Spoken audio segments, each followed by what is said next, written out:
Duplicate کرنا اس کو آپ کا کام ہے. کیونکہ دیکھیں ڈپلیکیشن کا عمل نیٹورک مارکیٹنگ میں بہت ضروری ہے.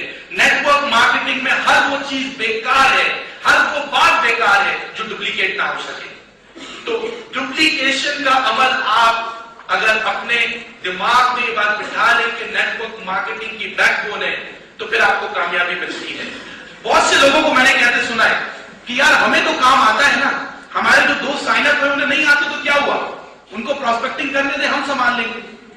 اکثر میں نے سینئرز کو دیکھا ہے کہ وہ آگے کام سکھانے پہ زور نہیں ہے, وہ یہ کہہ رہے ہیں کہ یار مجھے تو کام آتا ہے, میرے لیفٹ رائٹ پہ جو سائن اپ انہیں نہیں آتا تو کیا ہوا, انہیں پراسپیکٹنگ کرنے دیتا ہوں میں, وہ لائن گے تو میں سنبھال لوں گا. میں ایک چھوٹی سا سوال آپ سے کروں گا.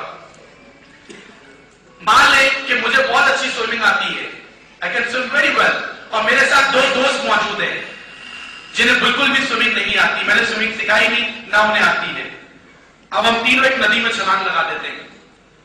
مجھے سوئمنگ بہت اچھی آتی ہے, کمانڈ ہے سوئمنگ پہ, ان دونوں کو سوئمنگ نہیں آتی, میں نے سکھائی نہیں, لیکن میں نے کہا مجھے تو آتی ہے نا, ندی میں چھلانگ لگا دیتے ہیں تینوں. سب سے پہلے کون ڈوبے گا؟ سب سے پہلے میں ڈوبوں گا, کیونکہ وہ دونوں کہیں گے اسی کو تیرنا آتا ہے یہی بچائے گا بھائی, کوئی ٹانگ پکڑے گا کوئی ہاتھ پکڑے گا, سب سے پہلے میں ہی ڈوبوں گا. نیٹورک مارکیٹنگ میں بھی ایسا ہی ہے کہ اگر آپ سمجھتے ہیں کہ مجھے تو کام آتا ہے نا, بس بلا بلا کے لاؤ بندے, تو پھر سب سے پہلے انشاءاللہ آپ بھی ڈوبیں گے. تو کسی کو بغیر سکھائے آگے نہ بڑھنے دیں, ورنہ وہ باہر نکل کے لوٹ مار مچا دے گا. لوگ یہ سمجھتے ہیں کوئی لوٹ مار والا کام ہے, لوگ سمجھتے ہیں کہ بس باہر نکلنا ہے, کل تو انڈیا نے حملہ کر دینا ہے, جتنے سائن پہ سارے آج کر دوں. یہ سوچ اگر کسی کی ہوگی پراسپیکٹ کی, تو میں سمجھتا ہوں کہ جہاں پیشنس نہ ہو, صبر نہ ہو, تو وہاں کبھی بھی بہتر ریزلٹ نہیں آتے. تو یہ کوئی لوٹ مار والا کام نہیں ہے. لوٹ مار سے اکثر مجھے یاد آتا ہے, عمران بھائی اصل لوٹ مار سے اکثر مجھے ذہن میں آتا ہے کہ دو دوست ہوتے ہیں, جس میں ایک آنکھوں والا ہوتا ہے, ایک بیچارہ اندھا ہوتا ہے, آگے نہیں ہوتی اس کی. جو آنکھوں والا ہوتا ہے وہ بادشاہ کے محل میں نوکری کرتا ہے. اب بادشاہ کے محل میں جو نوکری کر رہا, سوچے کیا کھانے کو مل رہے ہیں. اب وہ دعوتوں میں کھانے کھانا, چرغے سچیاں ساری چیزیں کھانا, اور آگ کو اندھے کو بتانا, جلانا اس کو کہ یار بادشاہ کے محل میں مزہ ہی الگ ہے یار کام کرنے کا, کیا کھانے ملتے ہیں کھانے کو. وہ اندر دل پکڑ کے بول رہا ہے مجھے بھی لے چلو یار, میں بھی کوئی دنیا دیکھ لوں, گھر میں رہتا ہوں, میں بھی کچھ کھا پی لوں. کہتا نہیں میں تمہیں نہیں لے کے جاؤں گا. پھر دعوت ہوتی ہے, وہ کھا کے آتا ہے, بتا بھی بیچارے کو آنے دے. کہہ رہا یار پچھلی دفعہ تو یہ تھا کہ چکن کی سبزی تھی, اب کی دفعہ بادشاہ سلامت نے مٹن کی سبزی رکھوائی ہوئی تھی, اور کول میں بریانی, یار مزہ ہی الگ. کہتا ہے یار میں تیرے آگے ہاتھ جوڑتا ہوں یار, مجھے بھی لے چلو, میں بھی کوئی دنیا دیکھ لوں.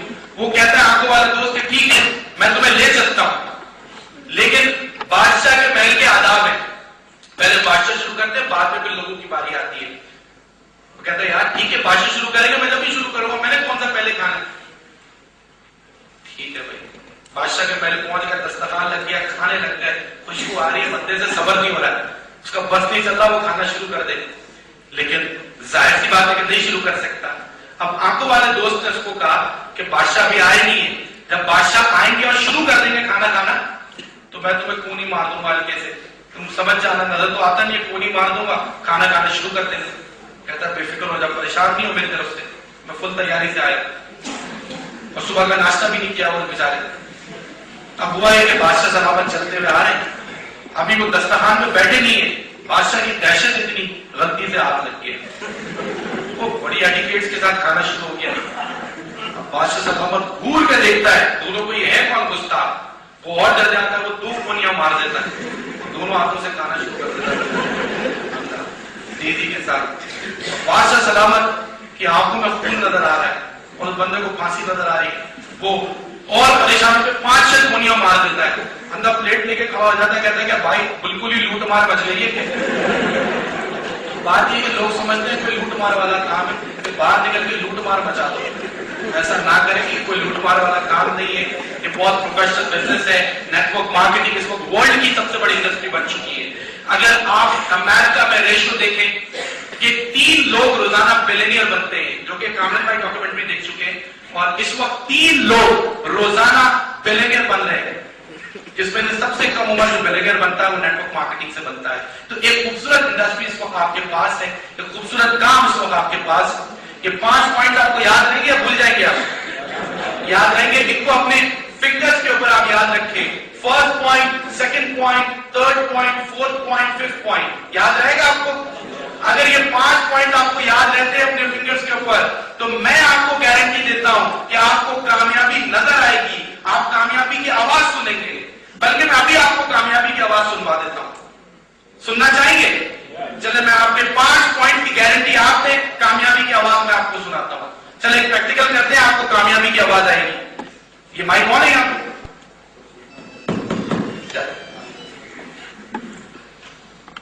یہ بیٹا پکڑیے گا، کامیابی کی آواز اس وقت سننے کی بات ہو رہی ہے۔ 5 پوائنٹ کی گارنٹی آپ میرے یاد رکھیں گے، کامیابی کی آواز میں سنوا دیتا ہوں۔ آپ کریں گے کہ اپنا ہاتھ اس طرح سے کیجیے گا سیدھا، تمام لوگ سیدھا کر لیں ہاتھ، خواتین بھی اور مرد حضرات بھی سیدھا اس طرح کیجیے گا۔ اب یہ پہلا پوائنٹ، اس پہلے پوائنٹ کو ذرا آپ ہاتھ میں ماریں، ذرا زور سے تیزی کے ساتھ۔ دوسرے پوائنٹ کو، تیسرے پوائنٹ کو، چوتھے پوائنٹ کو، پانچویں پوائنٹ کو۔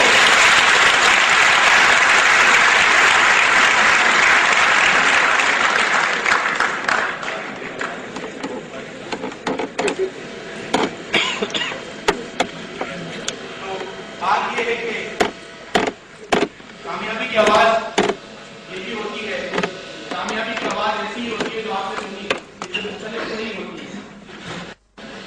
تمام چیزیں آپ کو کلیئر کی، باقی مائک بند کہوں گا کہ شمع بجھ کے پھر جل سکتی ہے، یہ علامہ اقبال کا شعر ہے جس پہ ان کو نوبل پرائز ملا تھا۔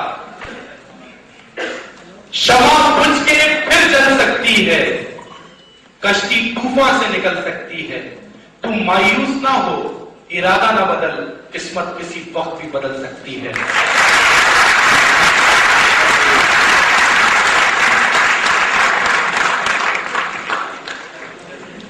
جب ہم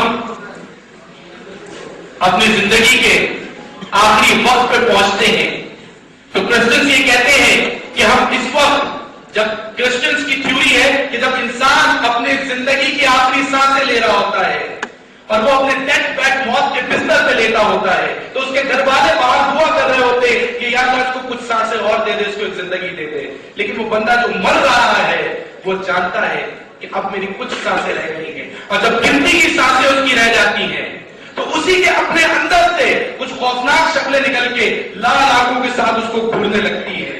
جب وہ انسان کہتا ہے یہ شکلیں کیا ہے، ان سے پوچھتا ہے تم کون ہو، لیکن وہ خاموشی سے غصے سے اس کو گھور رہی ہوتی ہیں، اور 5 منٹ بعد وہ خوف سے چیخ پڑتا ہے کہ یہ تو میرے اپنے ایبیلٹیز کی شکل ہے، یہ تو میرے ڈریمز کی شکل ہے، یہ تو میرے ٹارگٹ کی شکل ہے، یہ تو میرے وشز کی شکل ہے، اور وہ تمام شکلیں بول پڑتی ہیں کہ تم ٹھیک کہہ رہے ہو، جب تم اس دنیا میں آئے تھے تو ہم بھی تمہارے ساتھ آئے تھے،